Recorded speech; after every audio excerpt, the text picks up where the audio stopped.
Hello, guys. Hello, family. Hello, friends. This is Dr. T.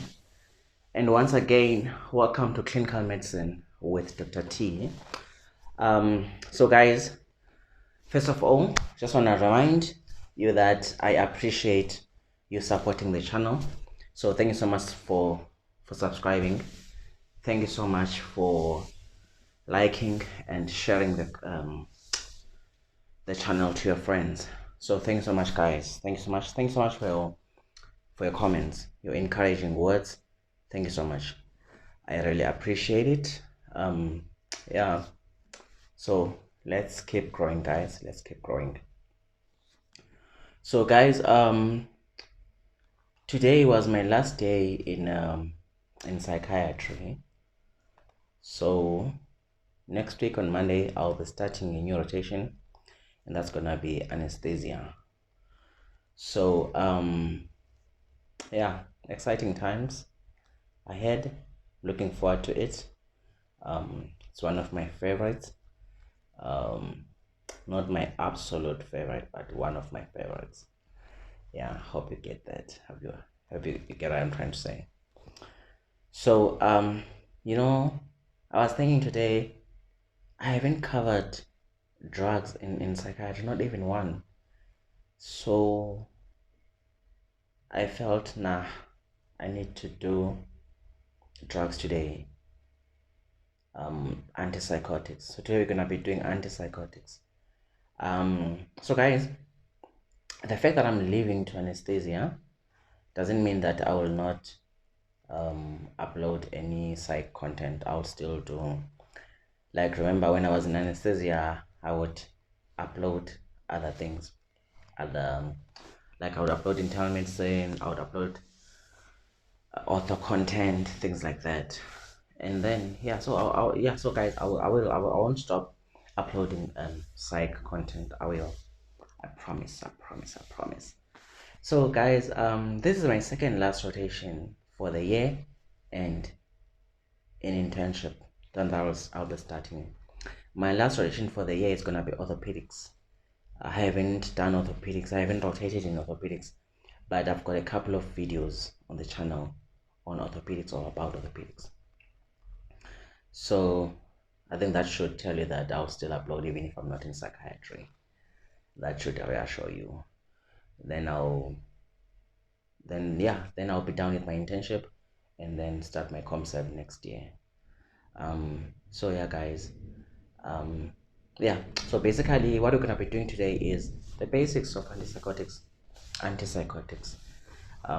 Knowledge that is enough to pass you as a student, and also to function as a clinician at a GP level. So yeah, so let's meet on the other side on part 1 of antipsychotics. Thanks so much for supporting. Thank you. And by the way, guys, I'm also on Instagram. So please do go there and follow me as well. Thank you so much. Hi guys, this is Dr. T. Welcome to our part 1 of antipsychotics. Antipsychotics. Antipsychotics. So, as we all know, this is a class or a family of drugs that are used to treat patients with psychosis, right?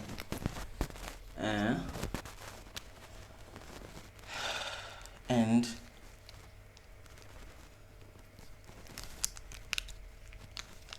these drugs are used on patients who presents with, so they can be used to treat acute psychosis,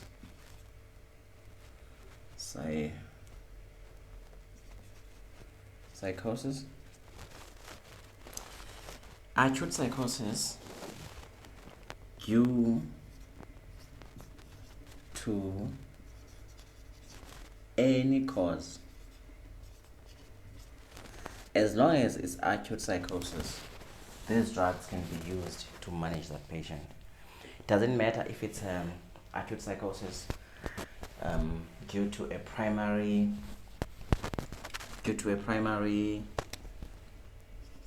psychotic disorder, or due to a substance, or due to some medication or some medical condition. As long as it's psychosis, these drugs can be used. They can also be used to treat chronic psychosis, e.g. schizophrenia. They can also be used to treat patients who have acute agitation.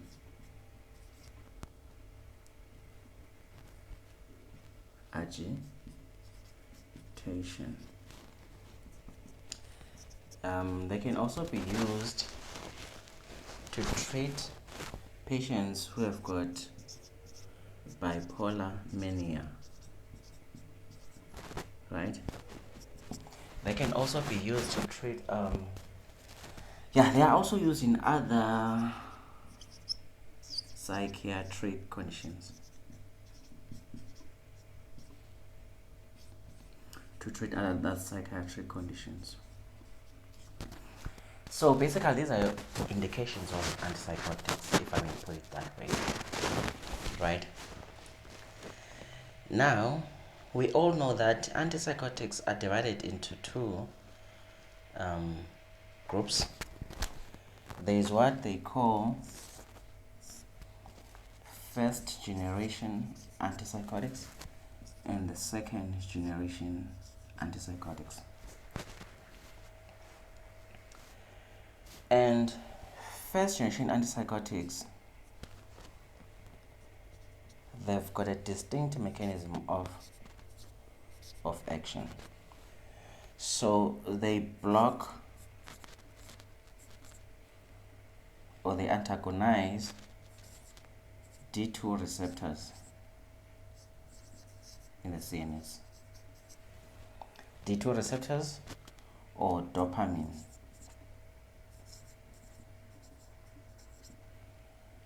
receptors. Okay, maybe we should just talk about the other names that they use to this. First generation antipsychotics are also called typical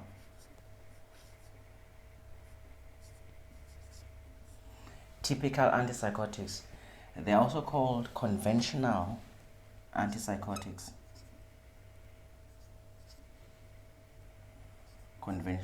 While these are called atypical.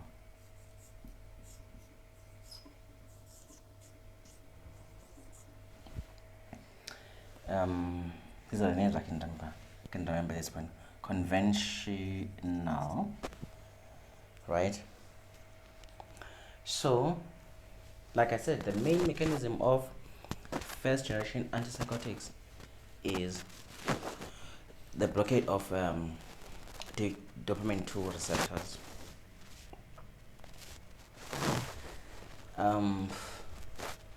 So I'm gonna scratch this for a moment. The other name that they use for this is also neuroleptics.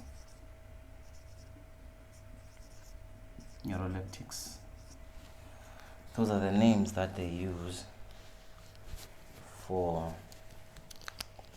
mechanism of action, right? For first generation antipsychotics.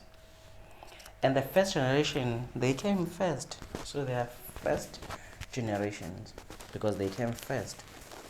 Then the second generation, they came second.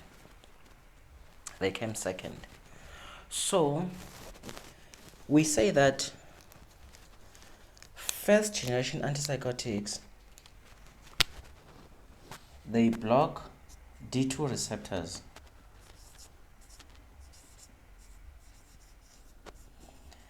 But they don't only block D2 receptors. There are other receptors that they block as well.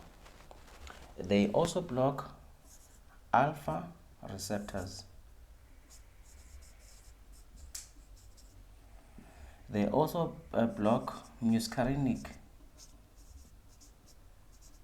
receptors. They also block histamine.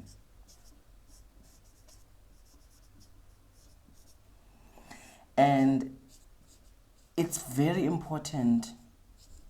I mean, this can easily be a question in the exams. What are the receptors that first generation antipsychotics block? And then you see 4 marks there, and you ask, but I only know D2. So the other 3 is these ones. And if you understand these other receptors, if you know that they are also blocked as well, then you'll understand how other symptoms like the sedation, like the anticholinergic effects, where they come from, right? So please keep that in mind. So those are the other receptors that are blocked. So one other thing that we need to know is that okay, let me clear this. Okay, I've just created this, and I've just created space for us. So we said these are antipsychotics, and antipsychotics are divided into first generation,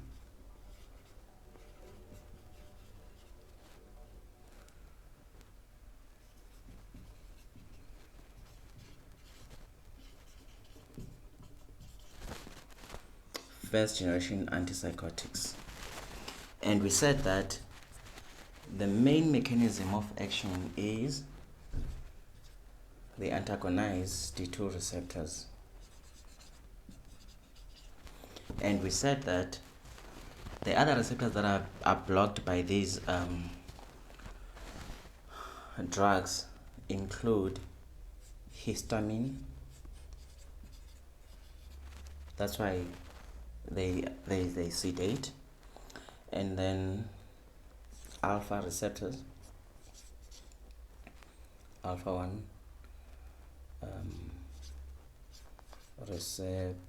what is happening with me? Receptors. So they get orthostatic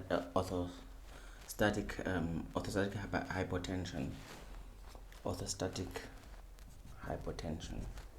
And then we also spoke about muscarinic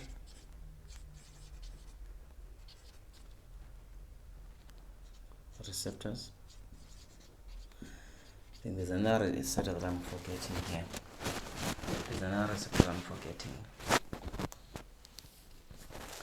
Yeah, it's called the neuronal 5H something. Neuronal 5H H2. I'll check this and I'll put this as a comment, guys. I can't remember this receptor, but you have to know these ones. Very important, these receptors, because like I said, the side effect profile of these drugs is around these. Okay, so the first generation antipsychotics, they are also categorized into 2: your high potency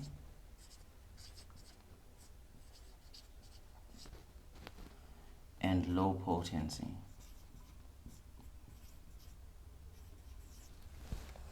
High potency and low potency.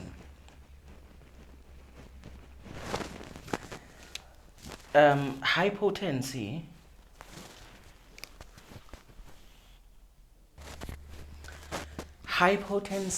first generation antipsychotic and low potency first generation antipsychotics.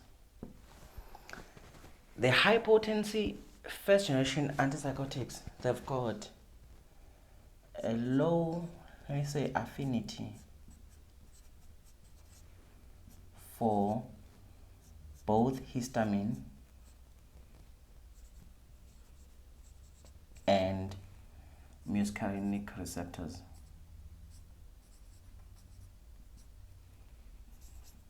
Right?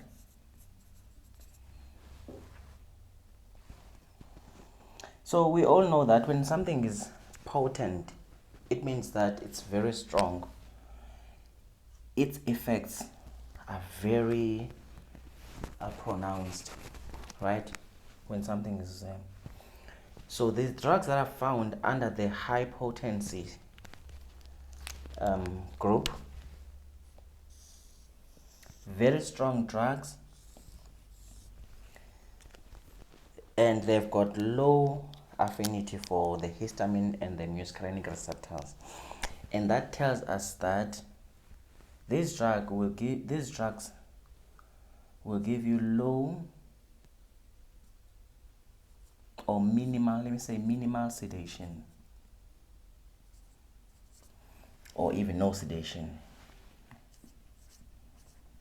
Sedation will be minimal.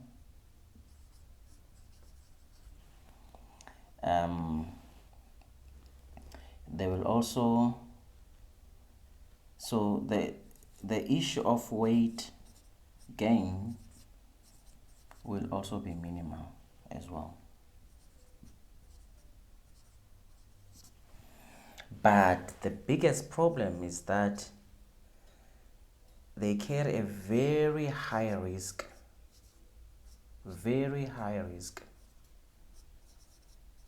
or let me say they carry a higher risk compared to these ones. They carry a higher risk of extrapyramidal side effects.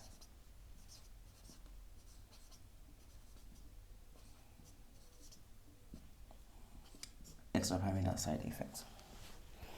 As much as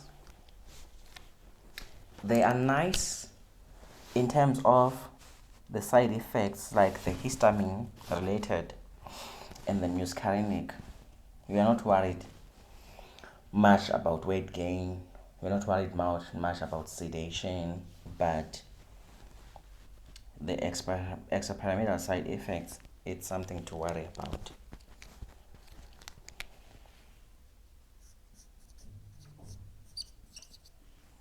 Higher risk. Should have written risk here. So they carry a higher risk of extrapyramidal side effects compared to the others. And also they also carry a low or no risk of anticholinergic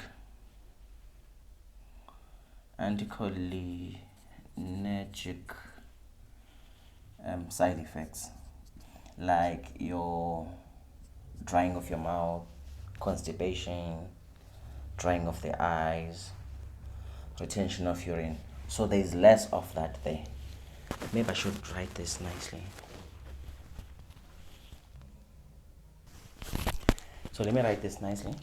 So because these high potency first generation antipsychotics, they've got a low affinity for histamine receptors and the muscarinic receptors, the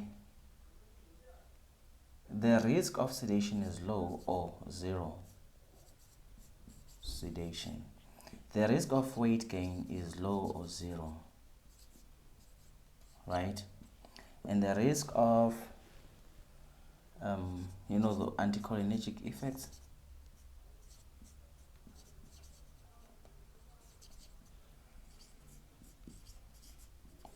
which are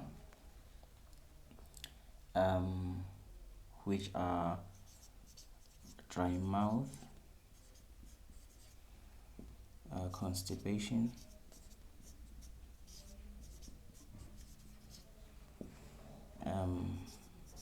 dry eyes, retention of urine,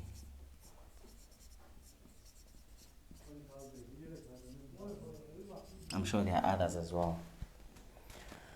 But like I said, as much as we celebrate these drugs for these, but they carry very high risk or a higher risk for extrapyramidal sorry, extrapyramidal side effects.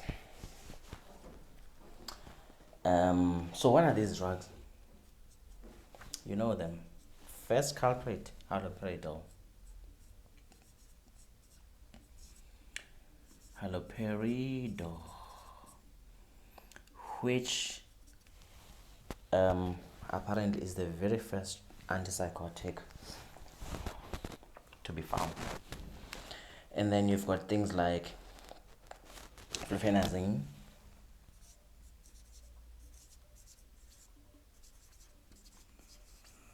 also called Modicate, and you've got other drugs that are really not that common.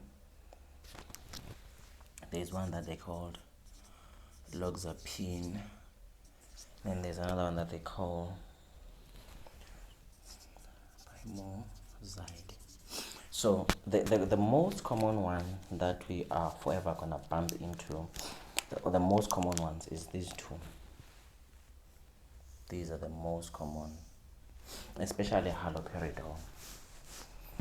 Most people who present with acute psychosis, the fact that they come in with acute psychosis after they've been sedated or with lorazepam, whatever, they are given haloperidol. So it's very good in terms of managing agitation, managing acute psychosis. It's a very good drug. Remember, haloperidol can be given IM, IV, and oral. Right? So, okay, now let's talk about your low potency drug. So because they've got a low potency, so you can say they've got weaker effects, right? Because they're okay. And then with these ones, the problem with them is that they've got a high affinity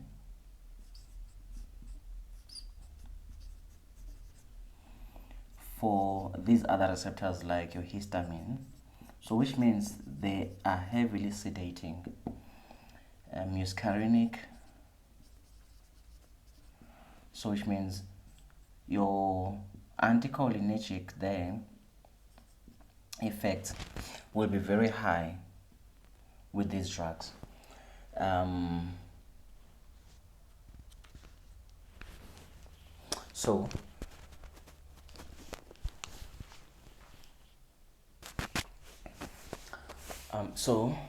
But the nice thing about this drug is that this class, is that they've got a lower risk or a reduced risk in terms of the extrapyramidal side effects. As much as they will sedate your patient, they will cause your patient to have anticholinergic effects. The patient will be sedated, the patient will have constipation, blurring of vision, all those things. They've got a risk, but you are likely not going to have them present with your extrapyramidal side effects. So the most common drug here is chlorpromazine.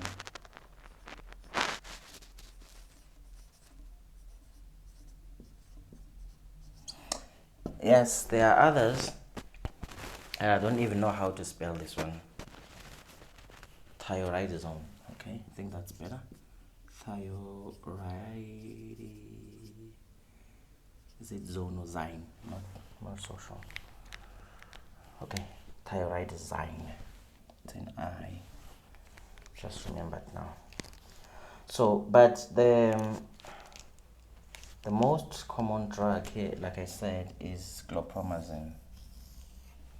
So when you see chlorpromazine, it's a first generation antipsychotic, and it's one of the low potency first generation antipsychotics. So let's meet in part 2. We're already 20 minutes into this video, guys. So let's meet in part 2. Thanks for watching.